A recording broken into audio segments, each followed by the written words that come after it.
Gracious God, every day is a blessing from you. And that's why we thank you for the gift of today. We thank you for all the special things you have been doing in our lives. We thank you for the gift of your church. And we thank you for the gift of our parish, St. Gabriel. We thank you in a special way for bringing us here tonight to share in your wisdom and your knowledge.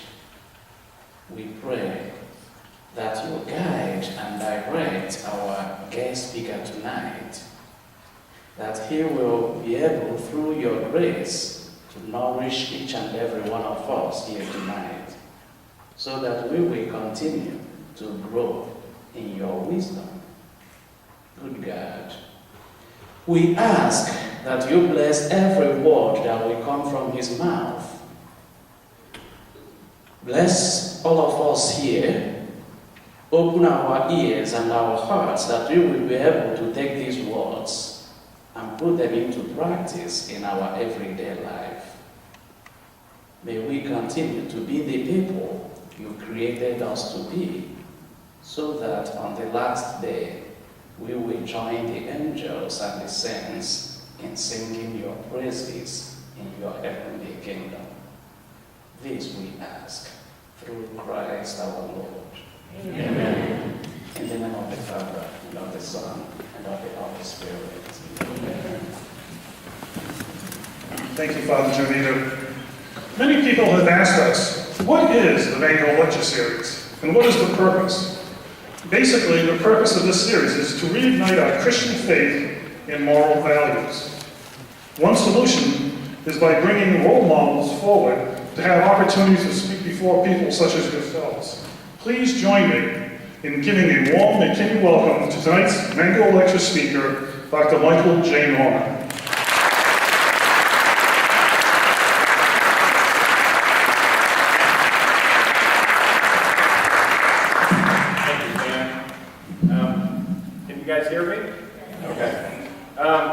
We kind of talked about, thank you for inviting me to your beautiful parish, number one. We scheduled this probably 8 or 9 months ago. You know, we've been talking about it for a while, and I'm thinking, okay, January 20th, okay, ice storm, snow, okay, all the contingencies. I mean, God shine upon us today. So I want to share our true story today for the next few minutes, and it happened right here in the diocese. It happened locally. It's going to sound a little hard to believe at times. I used to love to read John Grisham novels until I found myself in one. But this is going to sound a little John Grisham-like.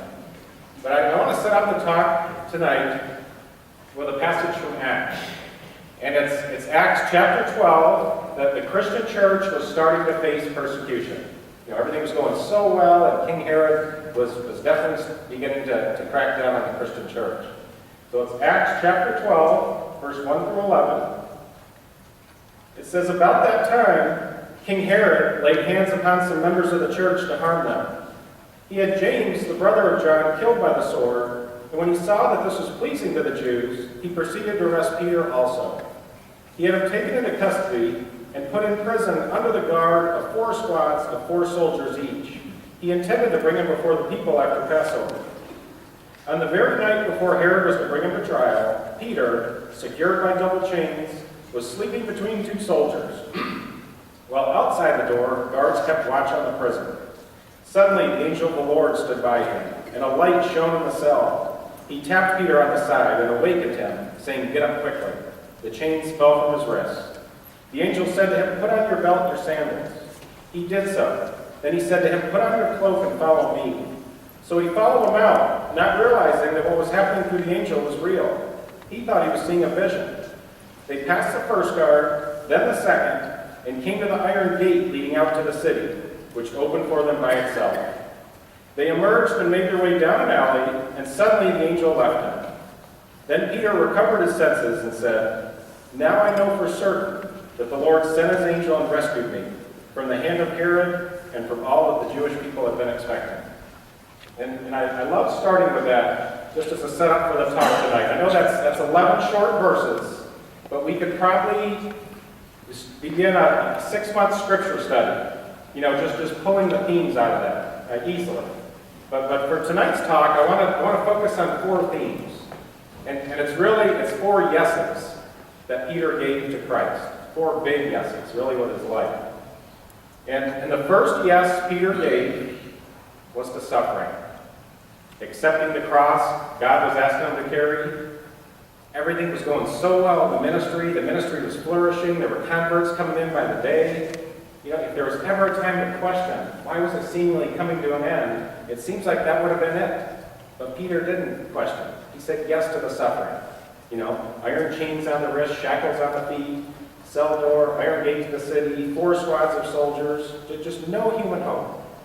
And King Herod said he was going to take him to trial, but I think Peter knew the writing was on the wall.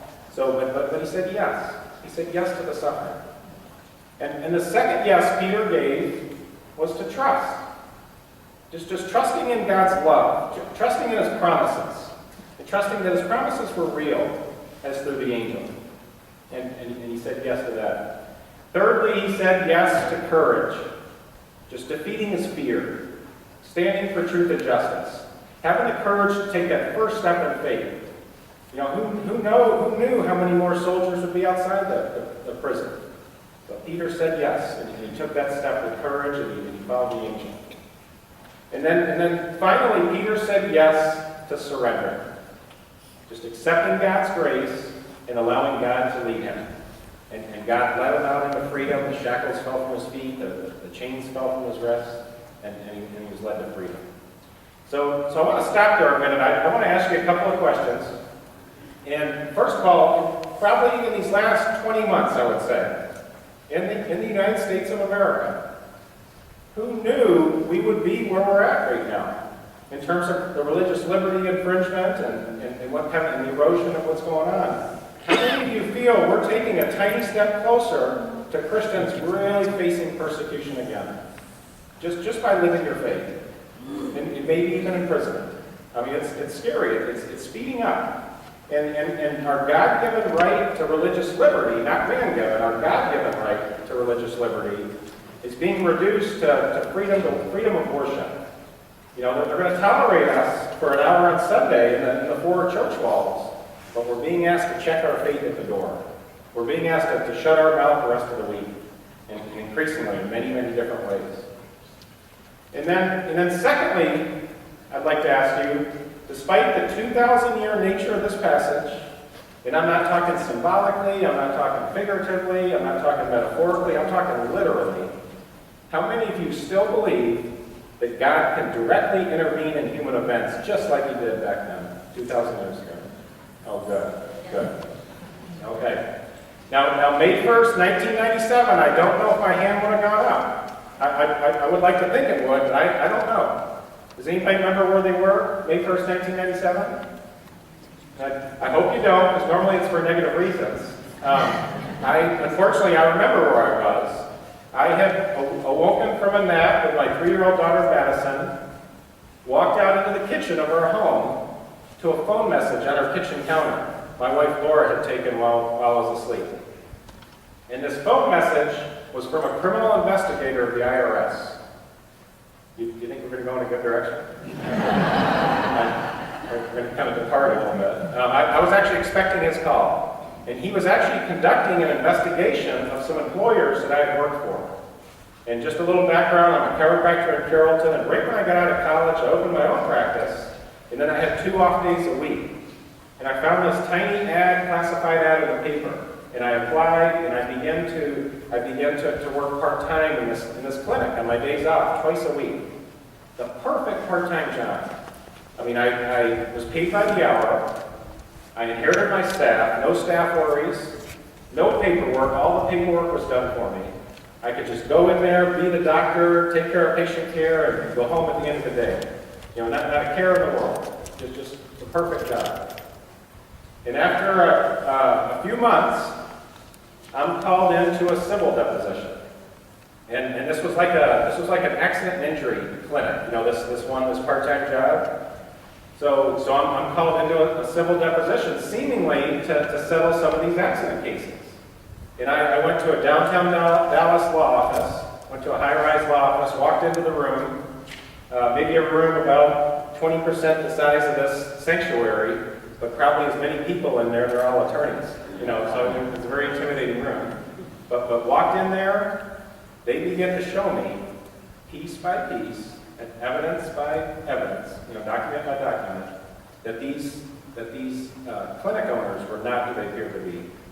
And while I'm sitting there, I'm making my hourly wage, I'm going home to, you know, just married, going home to my new wife and our new daughter, and on a care in the world, making my hourly wage, they're raking in millions and millions of dollars. They were showing me this. They were committing fraud in the healthcare clinic. They had these shell corporations, these sham corporations set up at the medical clinic. So they had a dummy textile company set up. They had a sham modular home company set up. They had a string of check cashing outlets around the city in Dallas, laundering these millions and millions of dollars coming in.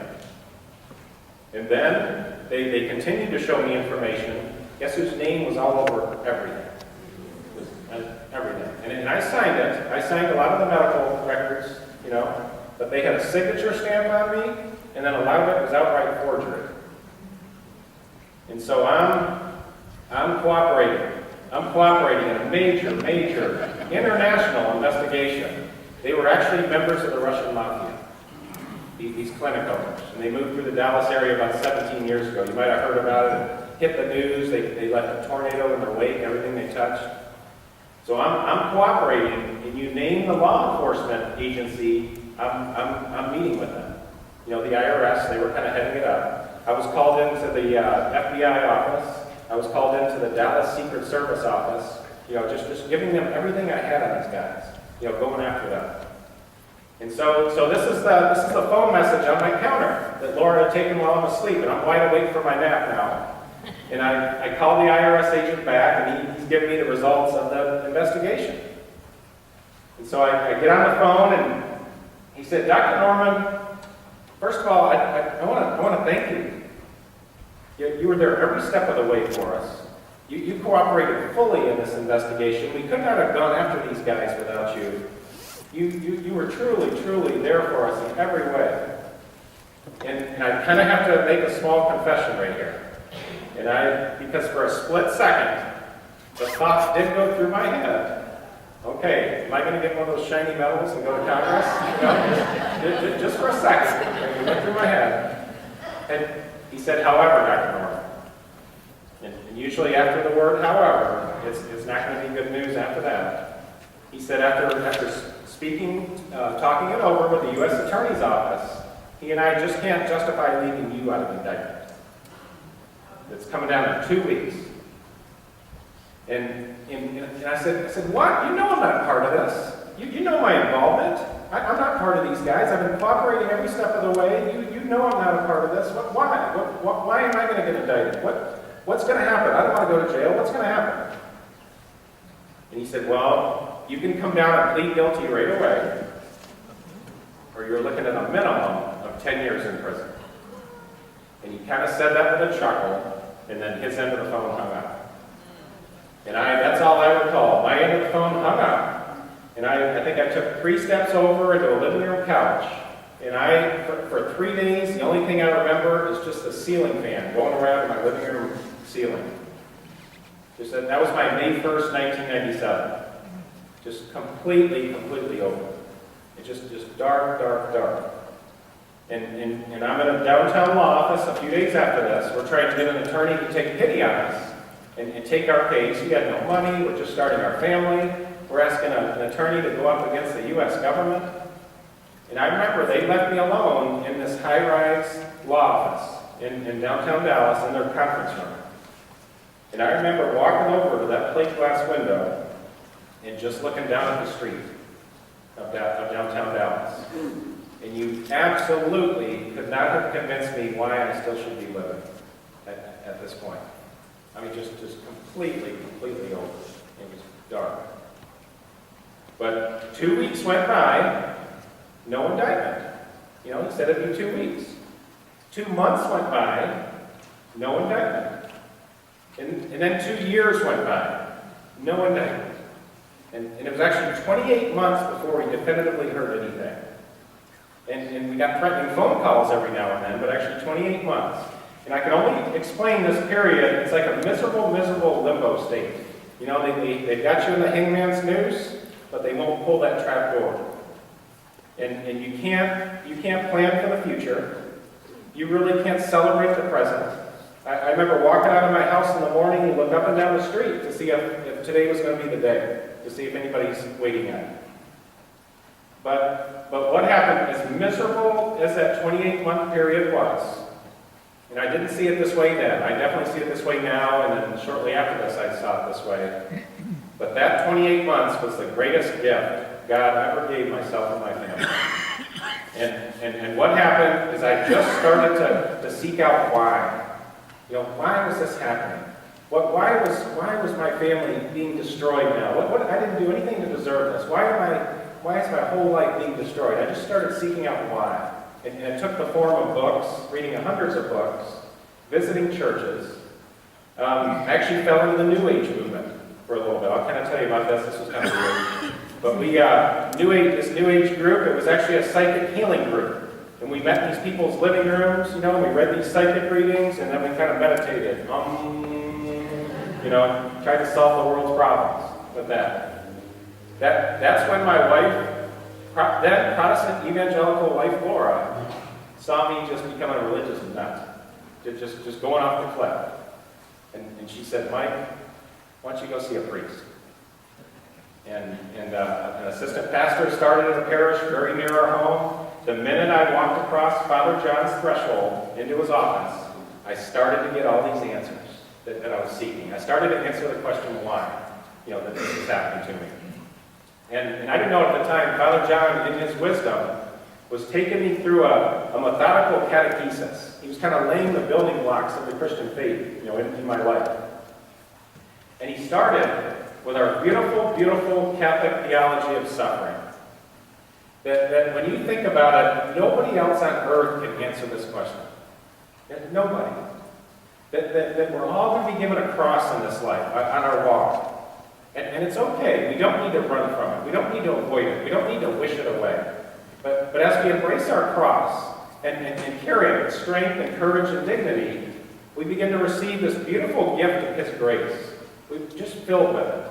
And as we become filled with His grace, it spills over into our families and begins to lift up our spouses and our children and our parents and our siblings. You know, just begins to lift them up. And He taught me how this happened. He talked about the mystical body, the interconnectedness of souls. That by carrying your cross, choosing to carry your cross with courage and strength, and the grace that can come out of that, a heroin addict on the other side of the world can suddenly find the courage to put down his needle and go seek help. All because of your choice to carry your cross. Or a young woman on the other side of Dallas tonight will suddenly turn around from an abortion clinic and go seek other options. All because of our choice to carry our cross and the grace that can come out of that.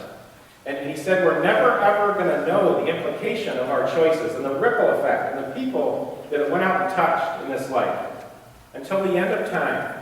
When we're all together, the end of time, at the final judgment, we kind of see how our choices impacted others. So I had to leave some of these spiritual direction appointments, and I couldn't go back to work. I had to go to a park for a couple hours and just digest what he was telling me. I mean, I had everything crashing down, and yet he was building everything up at the same time. So I just kind of had to digest it. And then he went into confession. I was born a Catholic. I was a cradle Catholic. But unfortunately, my first confession was my last confession.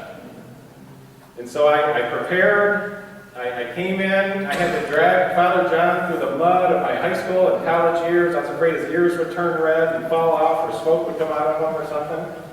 But what a beautiful, beautiful sacrament of healing that we all have whenever we want it. Just to pick up the phone and Christ's mercy is waiting for us. It's help for our body, our mind, and our soul. And Christ knew we needed to hear those three human words, you are forgiven. And just it's ours whenever we want it. And then he went into the Eucharist. the real presence of the Eucharist. And I went to a year of Catholic school, never learned about the real presence, never was taught that.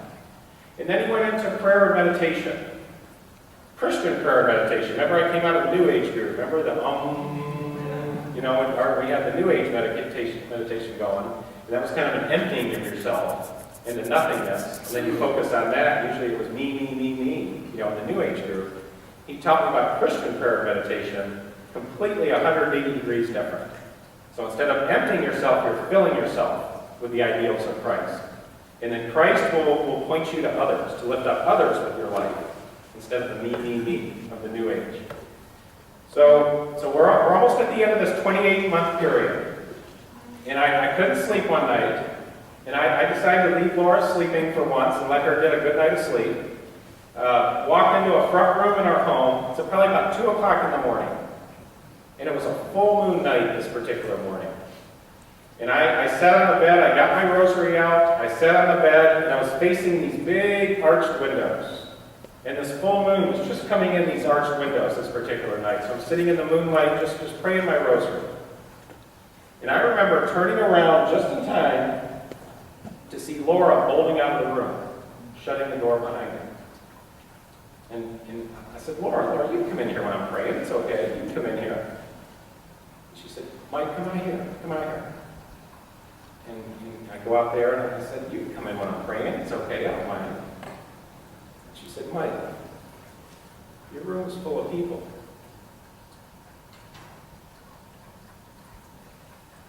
I don't know who they were, but one was your grandmother and one was Mary. And I said, I'm praying for a sign. I don't know what we're supposed to do. I feel like we're all alone. I don't know what our next step is. She says, you're not alone. And everything changed after that. And number one, Laura didn't remain Protestant evangelical for a whole lot longer. That was number one. But number two, we were able to make the choice that I wouldn't wish upon any family, ever. And I don't think I could have made this choice without that. And right after that, the government called back and offered a deal. They said I could plead guilty to a lesser charge, get probation, maybe home confinement. Everything else was going to be dropped. No possibility of prison. I could seemingly, stay with my family and get my life back, and no possibility of going to prison. Or, and they stressed a minimum of 10 years in prison. You see, and they always stress that because if you choose to go that route, they're going to lay it on you. So it would be a minimum. The only detail of taking the deal and staying out of prison and getting all the charges dropped, they were going to ask me to testify against others they wanted to target. And these were secretaries, administrative assistants, doctors, lawyers, legal secretaries, people I didn't even know, and I don't even know if they were involved in this. And so in essence, I was going to be asked to lie and put them in prison to get the deal. And I'm so incredibly thankful that our faith, our shared faith, brought me to the point that I could go before God someday after serving a 10-year prison sentence for something I didn't do. I could do it. I could do it fine. But there's no way I could stand before him someday after lying and putting other people in prison. And our faith brought me to that point. And I'm so incredibly thankful for that. And so our decision was due on this one particular afternoon. The deal was going to be taken off the table by the government at the end of the business day this day, so I had to call and give our decision, plead guilty or fight. And I remember I went, this attorney that I was working with at the time, I went and I called him up, and I said, no deal. We're win or lose, we're going to fight this. I can't lie and put other people in prison. You tell them it's final, we're going to fight this. And I'll never forget the most awkward silence and pause was on the phone after that, and finally he responded. He said, Mike, you're a fool. You're a fool. Throw your life off the cliff, throw your family off the cliff. That's exactly what you're doing. You're a fool. And this fool fired this attorney a short time after that. But you're going to be called the same thing now, increasingly in our day and age, where our society is going. When you choose to carry Christ's will into our world today, you're going to be called foolish. Everything is upside down. You know, what's false is true, what's bad is good, what's wrong is right. It's almost like we're looking into this inverted reflection in a pond, you know, and you're seeing the landscape, the trees and everything, it's all upside down. The enemy is a deceiver. He's an absolute deceiver. And he's deceiving, and we don't know what's up, what's down, what's wrong, what's right. And we're going to be seen as foolish. And sometimes when you carry Christ's will, when you know it to be His will, and you choose Christ, and you say yes to Christ, sometimes it feels like our lives are falling apart. Sometimes there's circumstances and challenges, maybe sufferings. You know, everything is just crumbling in around us, and certainly this was the case with me. But for the first time in my life, my world was finally getting right side up during this process. It was upside down before, an upside down world. It was finally getting right again. So that was so abundantly clear. So August 9th, 1999. See, I'm real good with those dates. They're kind of ingrained in my mind. My daughter's first day of kindergarten orientation, and we were going to relish every second of it. You know, there was no guarantees I was going to see another first day of school. And it was a meeting at her school on this Monday evening, 7 o'clock. Laura had started a job this particular morning. She was gone. Madison, 5-year-old Madison, was sitting on the couch watching a Rugrats cartoon. I hope you guys never get talked into one of those. And then I'm in the hall ironing a shirt. And then all of a sudden, just 6 FBI agents, flak jackets, assault weapons drawn.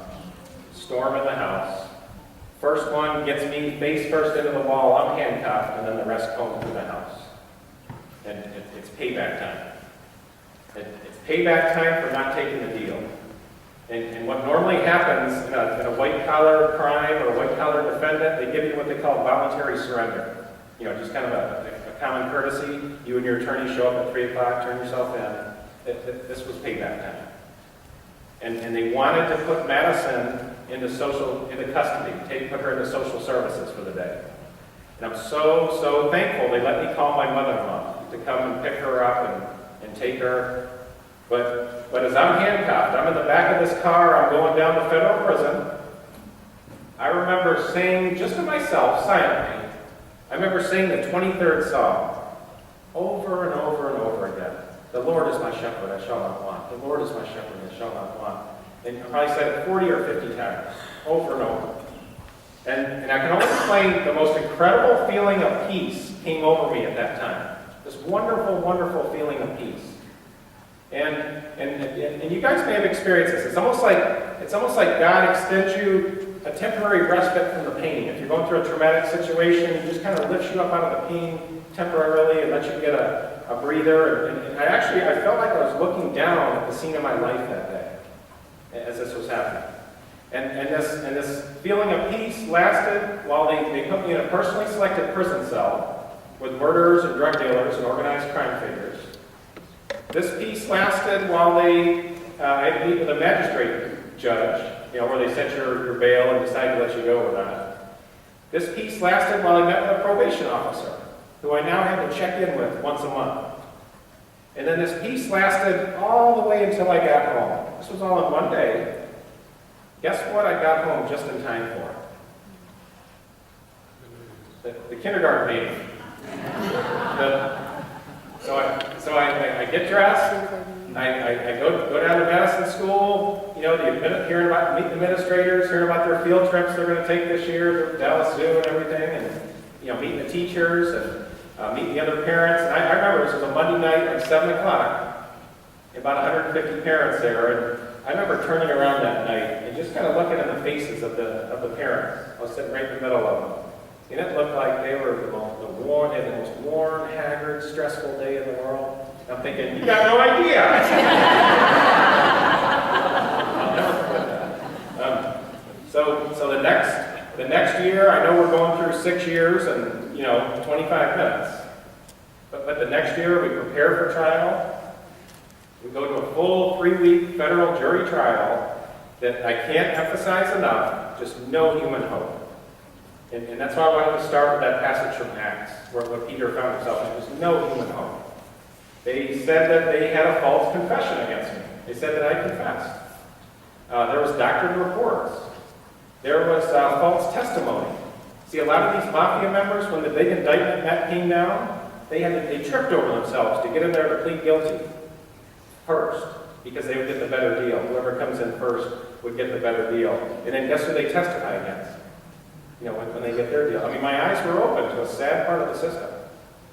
And then you're up against unlimited resources. I mean, the most powerful human institution ever known has years on you to prepare the attacks, to investigate you, unlimited resources. Less than 1% of any defendant is going to come out of that successfully.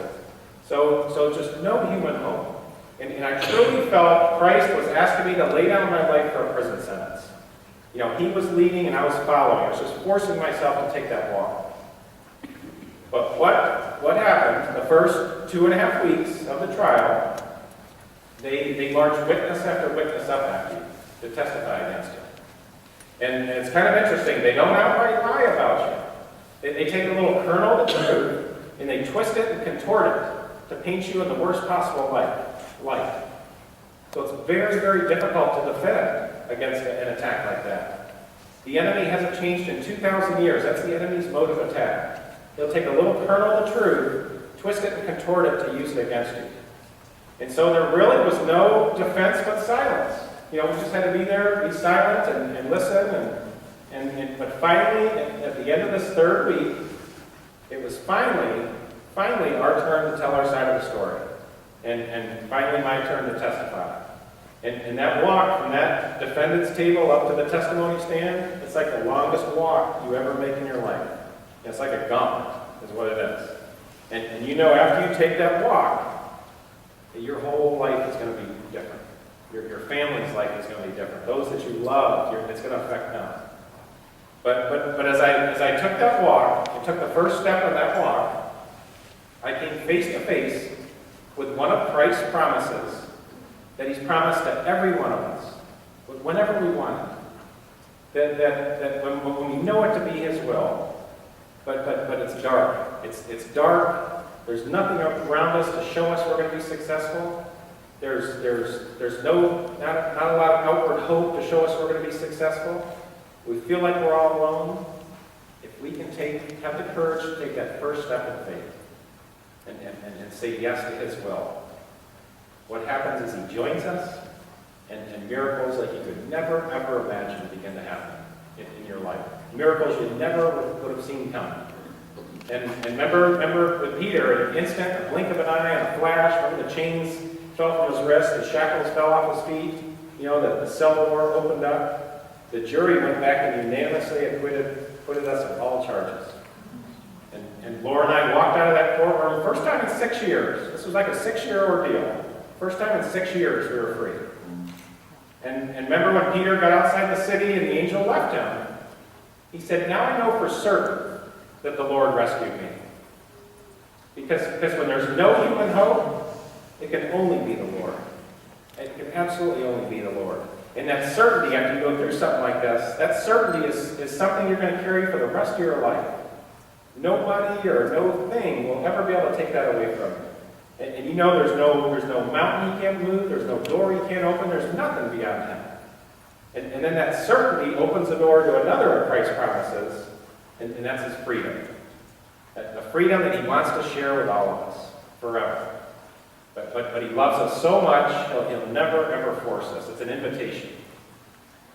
So I want to kind of conclude with a couple of, I know it's not Lent yet, I know I'm 2 months early on this, but they're going to be Lenten questions, but please forgive me on that. But I want you to think that where can you give Christ a bigger yes right now with your life? And where is your faith being held back right now because your yes isn't big enough? And we know it. We know it. He He's speaking in our heart. We know it. We know He's calling us to take this step. Maybe our yes needs to be bigger with suffering. Accepting the cross He's asking us to carry right now. And I'm not up here saying this one's easy. Absolutely. But it's truly the way that Christ chooses to unite with us. And our time with the cross, our time carrying the cross, we're never going to be closer to Him than in all of our lives. We're going to hear His voice. We're going to know His presence. We're going to know His will with a certainty. We'll never be closer. And that's what we're doing here tonight. That's why we're not home watching some basketball game tonight. That we'll forget about the score, next week. But we're going to get a cross on our Christian walk. The cross is meant for our glory. And we're a faith community. We're not home on some faith island, isolated faith island. We're a community, and we can help each other with our crosses. The inevitable crosses that are going to make us, that are going to lead us to glory. We're a family. We're a community. So maybe our yes needs to be bigger with trust. Trusting in God's love. And trusting in His promises. And trusting that His promises are real. And trusting that He is who He says He is, and He's willing and able to do what He says He will do. And then when we prayed about it, and we meditated on it, and we know it to be His will, every fiber of our being knows it to be His will, and we get that whisper at 2 o'clock in the morning, that faint whisper. Can we say yes to that whisper at 2 o'clock in the morning in the face of 1,000 contrary worldly voices that try to drown out that whisper? Because for my family and I, we found God to be in those 2 a.m. whispers. We didn't find Him in the amplified voices of the world. But it's an invitation. Maybe our yes needs to be bigger right now with courage. And I think where we're going right now as a society, I think we're going to be drawing heavily upon this. The virtue of fortitude and moral courage. But defeating our fear, standing for truth and justice, and opposing evil on all fronts. And then having the courage to take that first step in faith. Even if the storm is the darkest and there's nothing around us to show us we're going to be successful, having that courage to take that first step in faith. And then maybe our yes needs to be bigger with surrender. Just accepting God's grace and allowing God to lead us. And God wants to lead us, and where He wants to lead us is to Himself forever. But He loves us so much that He'll never force us. It's an invitation. He's asking for our yes. So I want to conclude with a passage, and I want to kind of conclude with this prayer as well. And this is one of those 2 a.m. passages that I found one night, and it's on a night that you never ever were certain that the sun was going to come up the next day. It's just enough to get you through the next day. It was written in the 1920s by a Catholic nun named Sister Josefa Menendez, and her book, The Way of Divine Love. She says, "When you suffer, it is Jesus who reposes in you. So what is there to fear? Abandon yourself to His will. You cannot imagine now what your joy will be for all eternity in heaven when you see the many souls saved by your elects and sacrifices. Life is of no account, and yours will pass like a flash. Use every moment of it to merit by giving your heavenly bridegroom the glory of complete surrender to His good pleasure. Live in His peace and love, and above all, leave Him free to use you." And I guess that's what I want to leave you with tonight. Is just leave Him free to use you. And if we could say yes to this one, you can't imagine what we'll do with that. So thank you all very, very much. God bless every one of you. Thank you.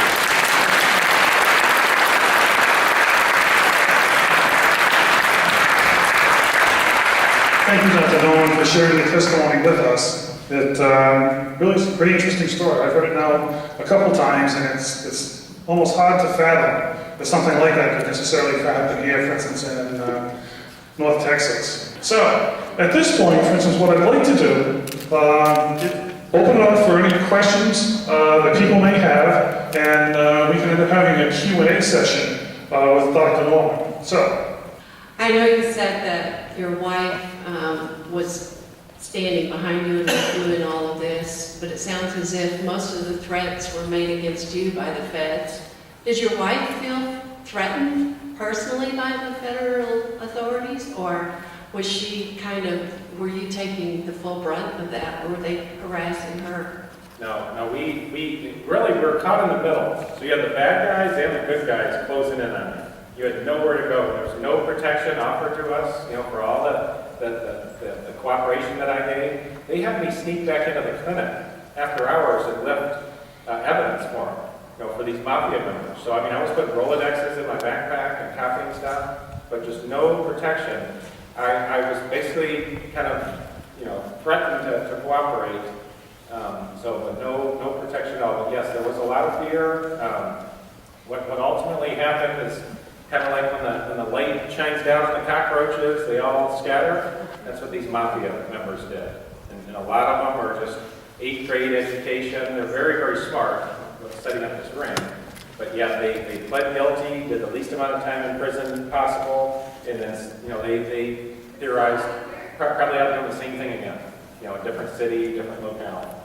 Dr. Norman, are they still out there, those people?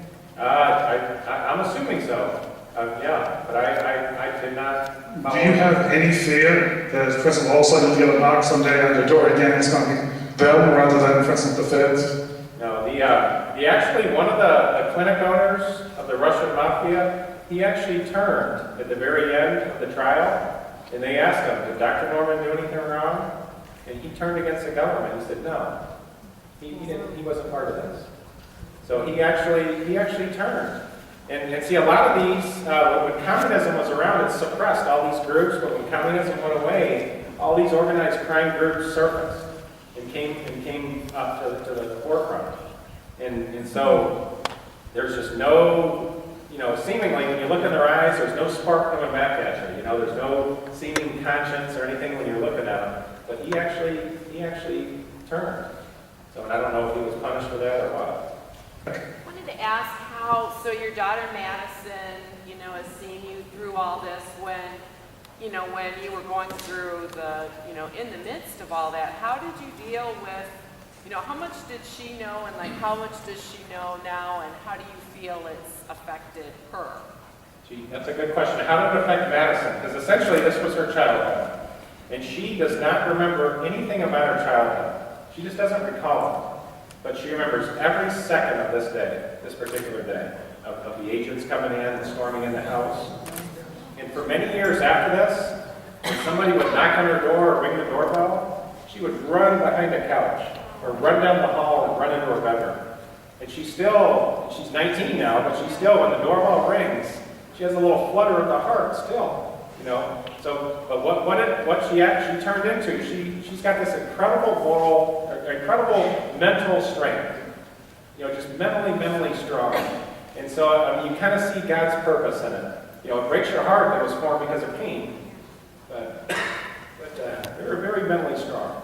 While all this was going on, were you able to practice your profession, and is your business, did it suffer, or are you doing, how did all that work out? A lot of people, when they found out I was going through this, I didn't really tell them I was going through it at the time. When they found out, they said, I sure wouldn't want you working on me as my chiropractor.